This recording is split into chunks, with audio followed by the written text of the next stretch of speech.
Viva Voz, com Vera Magalhães.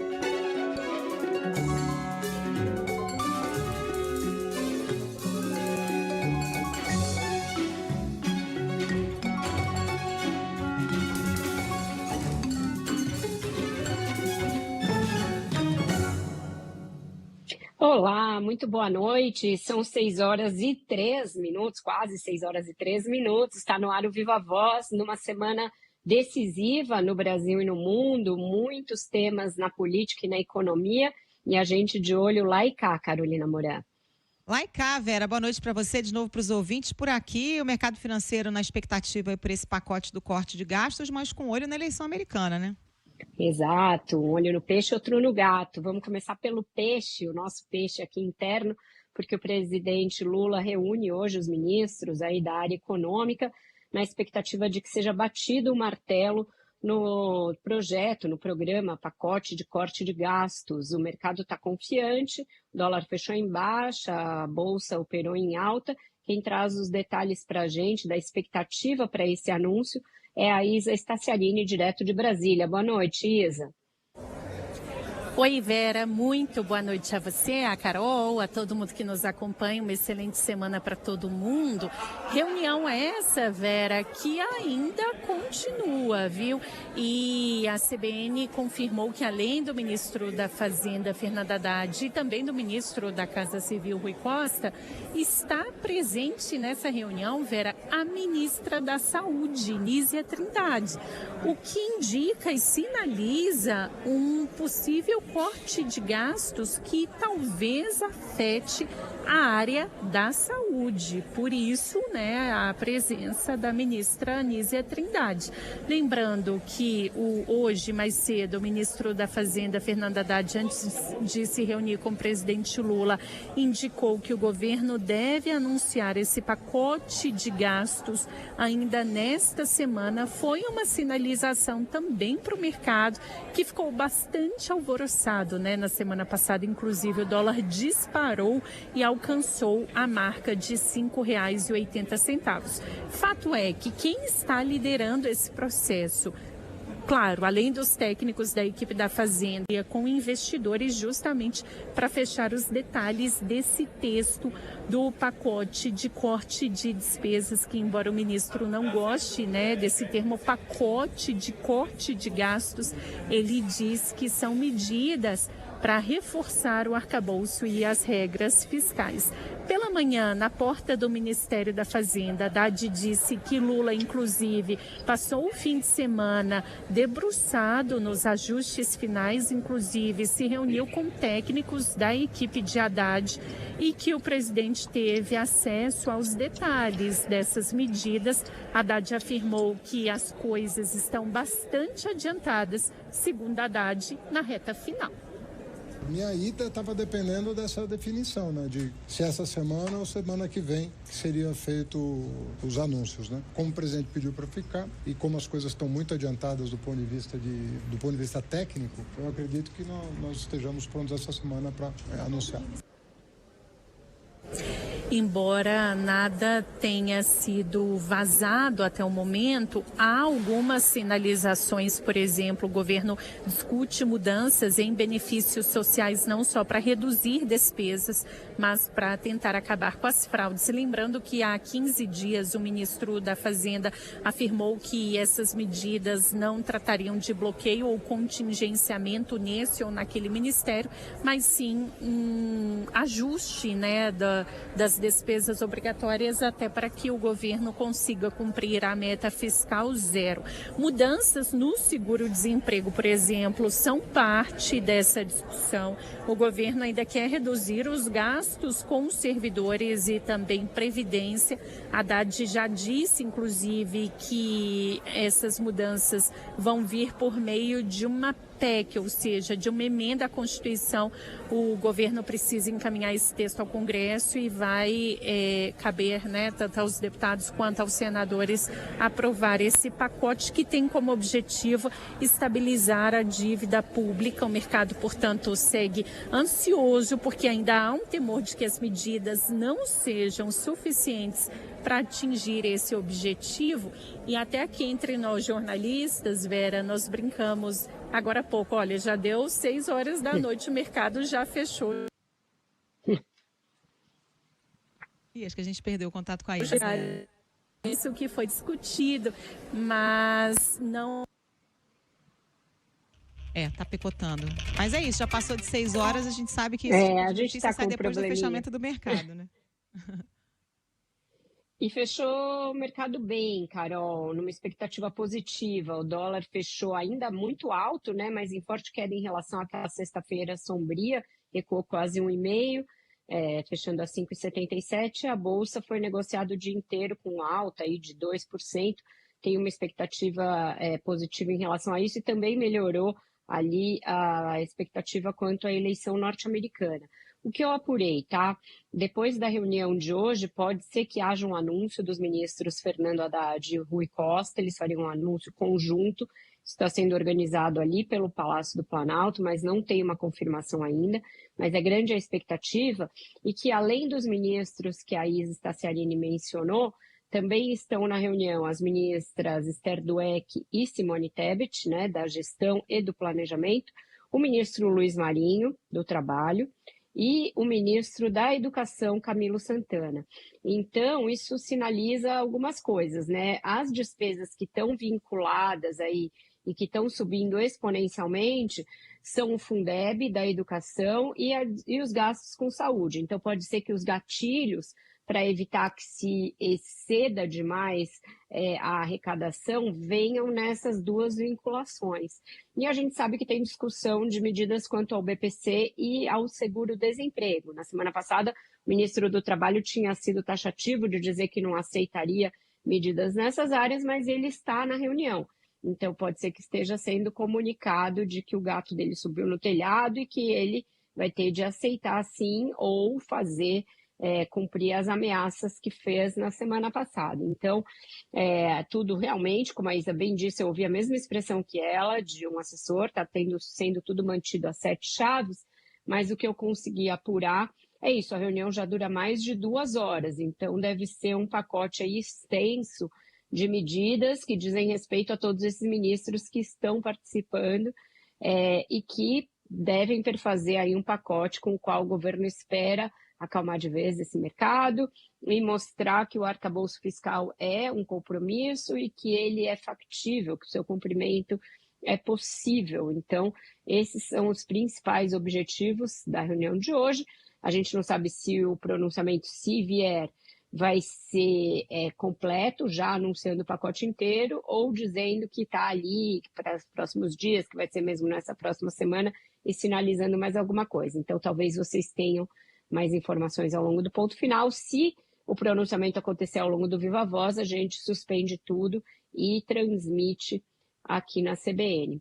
Vamos continuar em Brasília, porque um outro tema importante dessa semana é a possível votação do projeto do PLP, que trata da regulamentação das emendas parlamentares, aquela que o Supremo ordenou e que estava passível aí de um acordo. Quem traz as informações para a gente dessa tramitação, da votação aí que pode ser em caráter de urgência, é a Samantha Klein. Boa noite para você, Samantha.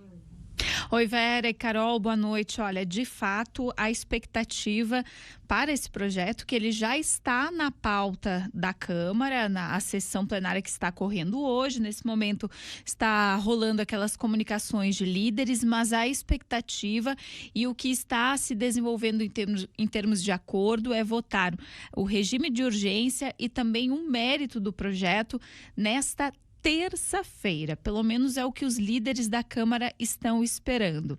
Antes disso, a gente tem alguns outros imbrólios também que foram solucionados com esse projeto, porque obviamente ele é de importância não somente da Câmara dos Deputados, também do Senado, obviamente, mas no caso da Câmara, ele vem gerando ali uma série de disputas e a questão também da relatoria dá uma grande visibilidade para o relator. E no caso, o presidente da Câmara, Arthur Lira, nomeou o líder do União Brasil, Elmar Nascimento, como relator desse projeto de regulamentação das emendas parlamentares depois do acordo feito com o Supremo Tribunal Federal. As tratativas ocorreram no final de semana, onde Lira e Nascimento conversaram em São Paulo, inclusive o deputado do União Brasil, vale lembrar, ele era cotadíssimo como candidato à sucessão da presidência da Câmara dos Deputados, esperava contar com o apoio de Lira, aliás, ele tinha certeza disso, mas o atual presidente anunciou há poucos dias o apoio ao deputado Hugo Mota, do Republicanos.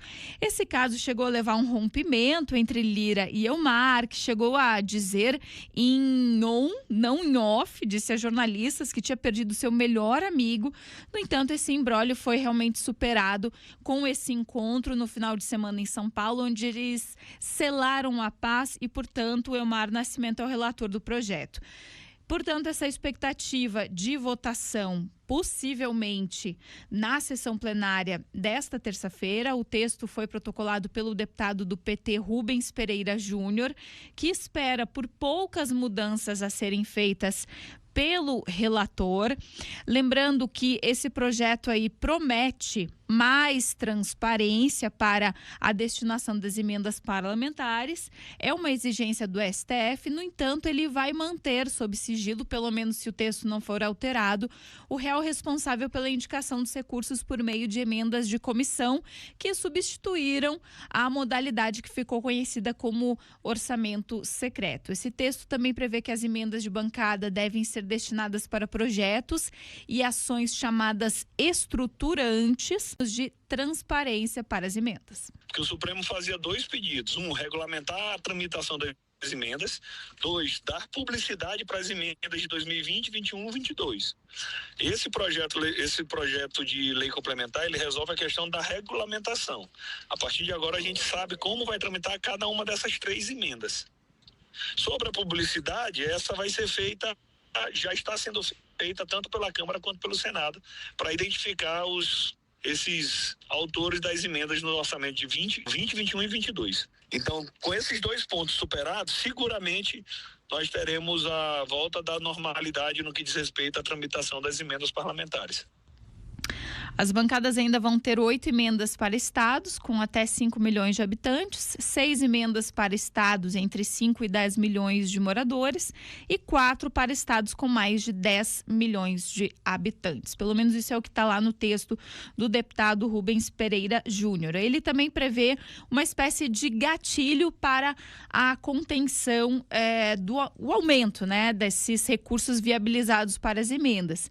Segundo ele, a questão do arcabouço, portanto, ficou como uma regra, o arcabouço fiscal, que é o teto de gastos também para os gastos do governo federal, ou seja, até 2,5% acima da inflação. É claro que a gente vai acompanhar aí o texto do relator também, que deve ser publicado provavelmente nesta terça-feira. Com vocês.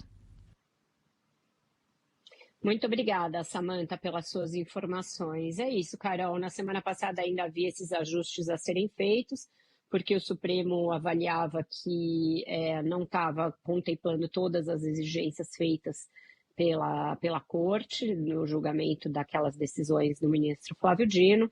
Então, esses ajustes devem contribuir para que seja votado e seja votado em caráter de urgência, e a urgência, nesse caso, é em causa própria dos deputados e senadores, porque as emendas estão suspensas, estão com o seu pagamento suspenso, enquanto essa regulamentação não acontecer, e a gente lembra aí que, nesse caso aí desse prêmio de consolação dado ao deputado Elmar Nascimento, Não parece suficiente para o revés que ele sofreu, né? Parece uma coisa bem menos empolgante do que ser presidente da Câmara. Então, devemos imaginar que para reatar relações com o seu melhor amigo vai precisar de bem mais do que a relatoria de um projeto, né? E parece que o que está se costurando é ele comandar a CCJ, né, Vera? Ele vai querer uma joia da coroa para abrir mão dessa candidatura. Agora não sabemos se essa grande amizade poderá ser retomada, né? Exato, mas também é isso, né? Ele vai provavelmente pedir alguma coisa grande, pode ser que leve, porque realmente é muito próximo do Arthur Lira e estava muito bem articulado, mas a verdade é que essa confluência em torno do Hugo Mota levou a que ele fosse perdendo os apoios que ele vinha conquistando na paralela. Então, PSDB, PSB, PDT, que eram partidos que estavam bem próximos a ele, já refluíram desde a semana passada, então isso deve levar a que a coisa se defina em favor do deputado Hugo Mota, que inclusive já está negociando projetos futuros aí, que vão entrar na pauta no ano que vem, então já praticamente sentou na cadeira. A gente sai de Brasília e vem aqui para São Paulo, porque aconteceu hoje o leilão do segundo lote da chamada PPP das escolas aqui em São Paulo. O governo do estado está leiloando aí, concedendo à iniciativa privada a gestão da infraestrutura das escolas, da manutenção dessas escolas e a construção de novas unidades na Grande São Paulo e no interior. Quem traz as informações do leilão, que teve bastante protesto, é o Guilherme Marconi, aqui da nossa reportagem. Boa noite para você, Guilherme. Boa noite, Vera. Boa noite a todos. Sob protestos, o governo Tarcísio de Freitas concluiu o leilão do lote 2 de concessão de 17 novas escolas da rede estadual para a iniciativa privada. O vencedor foi o consórcio SP Mais Escolas, formado por 5 empresas, que apresentou a proposta de R$ 11.546.000, o que significa um desconto de 22,5% referente ao valor proposto pelo edital, que é de aproximadamente R$ 15 milhões. 3 grupos disputaram a parceria público-privada. A Polícia Militar usou bomba de efeito moral e spray de pimenta para dispersar estudantes e professores que manifestavam insatisfação com esse processo em frente à Bolsa de Valores, no centro da capital paulista. Um dos gradis na entrada do prédio da B3 chegou a ser derrubado antes da ação policial. Além da construção, a concessionária vencedora do leilão vai ficar responsável pela gestão e a operação das estruturas das unidades por 25 anos. A gestão pedagógica permanece com a Secretaria de Educação do Estado, é o que defende o titular da pasta, Renato Feder. Estudar em escolas limpas, organizadas, com infraestrutura, com laboratórios, com internet boa, com alimentação boa. Então a gente vai com 2 estratégias, o Estado focando na aprendizagem e o privado focando na manutenção. Manifestações fazem parte da democracia, então é esperado que haja pessoas contra, mas a grande maioria é a favor. É isso que a gente está vendo quando a gente visita as escolas, conversa com os professores. A gente lembra, Vera, que o Tribunal de Justiça do Estado de São Paulo derrubou na última quinta-feira a liminar que suspendia esse leilão. A decisão reverteu o entendimento do juiz de primeira instância, que apontou que o espaço físico de uma escola não podia ser dissociado do seu projeto pedagógico. A ação foi protocolada pelo Sindicato de Professores do Ensino Oficial do Estado de São Paulo, a POSP, que afirmou que vai entrar com novas ações judiciais para tentar reverter esse novo modelo educacional. Com o final do processo de leilão na B3 em 2 etapas, 33 escolas estaduais de tempo integral do estado passarão para a gestão da iniciativa privada. O pagamento mensal para a administração das escolas será de 11 milhões e meio e começa a valer após essa construção. O governador Tarcísio de Freitas saiu sem falar com a imprensa, mas no discurso após o leilão, o governador listou vários projetos do pacote de concessões. Além da privatização da Sabesp, essa adequação e manutenção de escolas, a lista inclui linhas de mobilidade urbana como trens da CTPM, Rota Sorocabana, entre outros lotes de rodovias e ferrovias estaduais. Vera.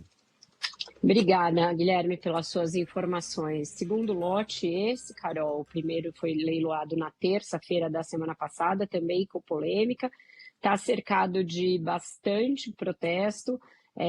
não só por parte de manifestantes ligados ao professorado, à POSP, mas também de parlamentares da oposição, parlamentares do PSOL, do PT, têm usado as redes sociais para criticar o projeto, dizendo que é um primeiro passo para a privatização da educação em São Paulo, que agora está sendo feita a privatização da infraestrutura, mas que em breve também se avançaria para a gestão dos professores, para a gestão dos alunos, para itens que são indissociáveis no entendimento de especialistas da aprendizagem, né? O secretário diz, vai ser só a gestão, mas se você passar, por exemplo, a gestão de RH, a gestão também de conteúdo, de horário de aula, você já avança na aprendizagem. Então, tem um limite muito tênue entre o que é a administração da infraestrutura das escolas e o que é o da aprendizagem. Então, é isso que tem aí uma dúvida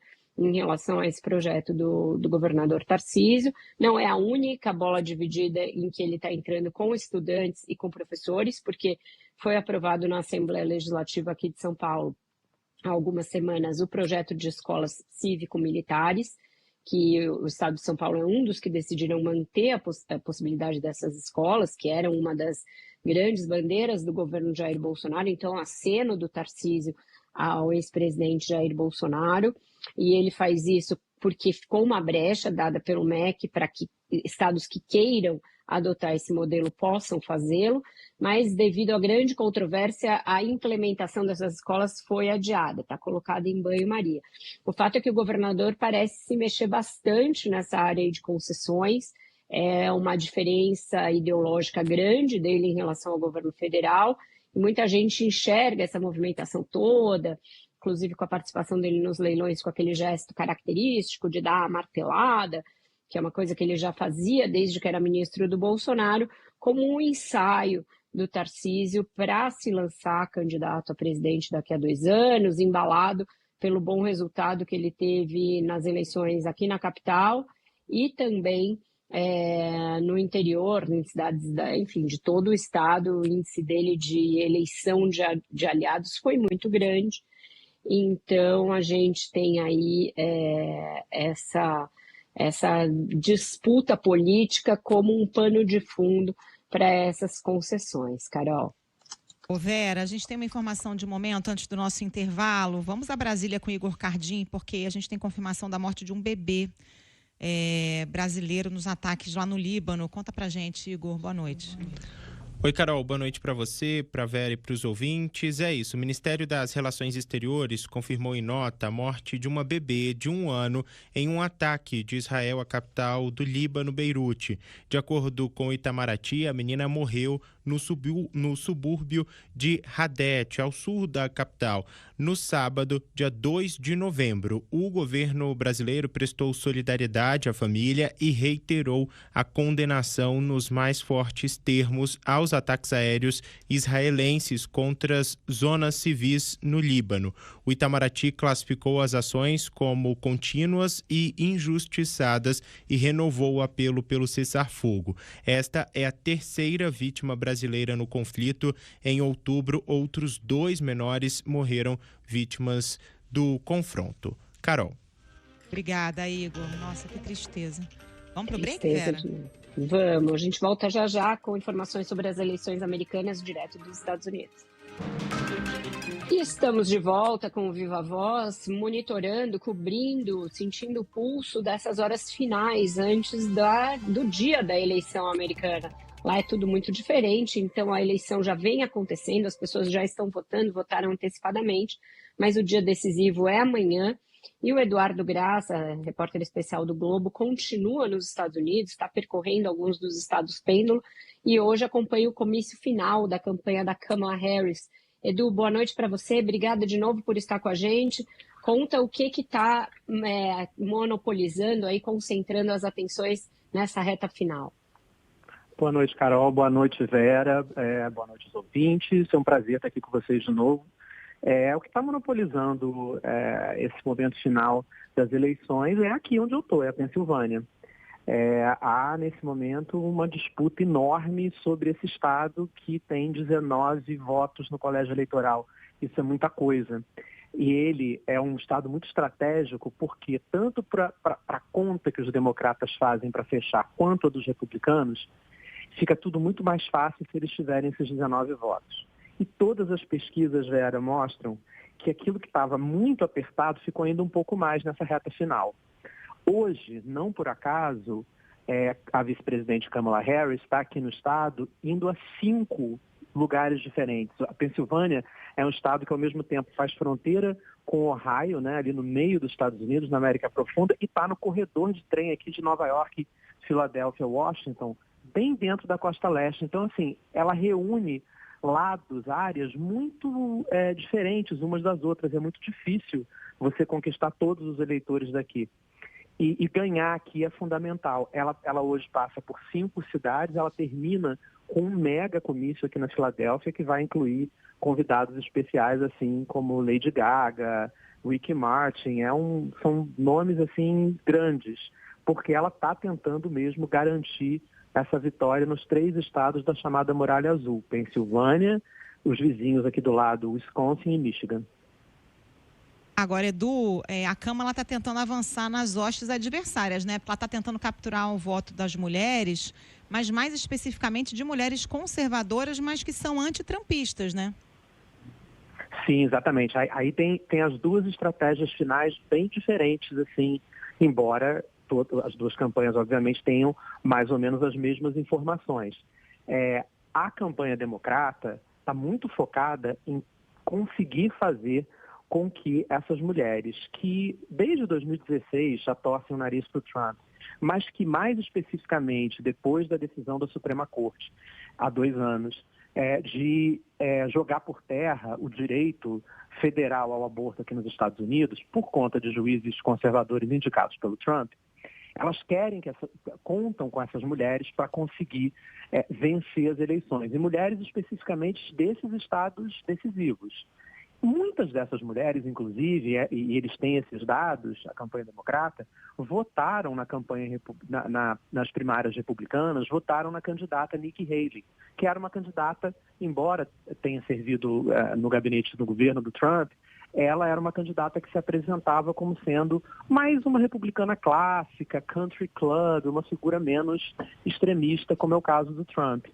Então, eles estão atrás dessas mulheres numa, assim, bateção de porta infernal. Assim, você anda aqui pela Filadélfia e pelo estado todo, e você vê o número de pessoas fazendo o que eles chamam de canvassing, que é ir bater de porta em porta, conversar com as pessoas, ligar por telefone, focado nelas. E já a campanha do Trump está focada em algo que eles conseguiram durante as primárias, que foi ter um cadastro grande de eleitores que não votam muito. Aqui nos Estados Unidos não é obrigado a votar como no Brasil.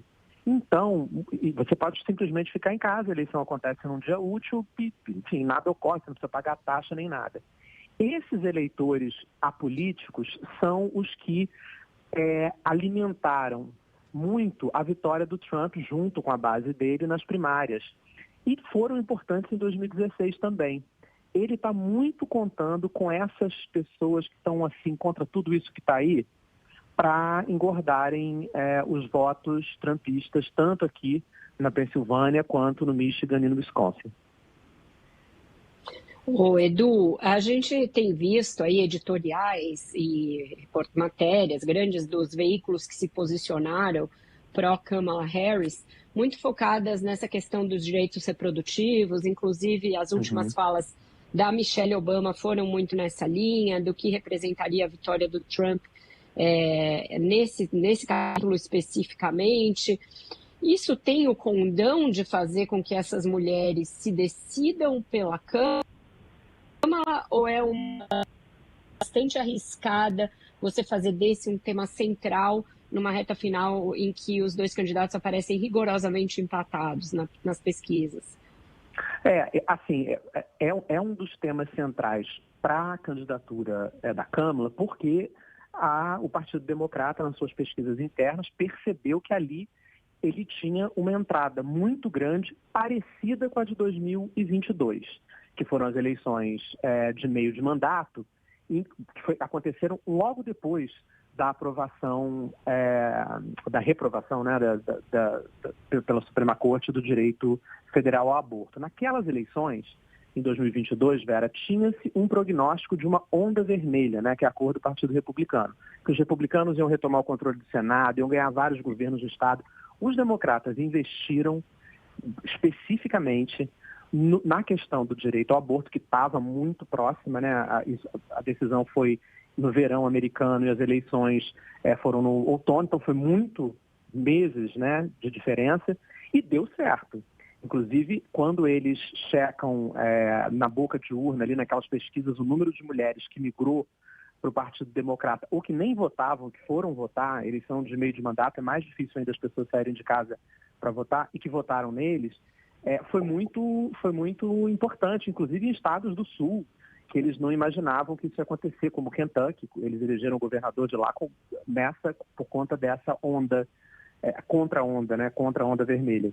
Então, por isso, essa ênfase. Mas a Câmara, em todos os discursos dela, nos comícios, a equipe de campanha está toda muito voltada também para um discurso muito parecido com o do Biden em 2020, que é o discurso de defesa da democracia, de denunciar o outro lado como sendo uma candidatura perigosa.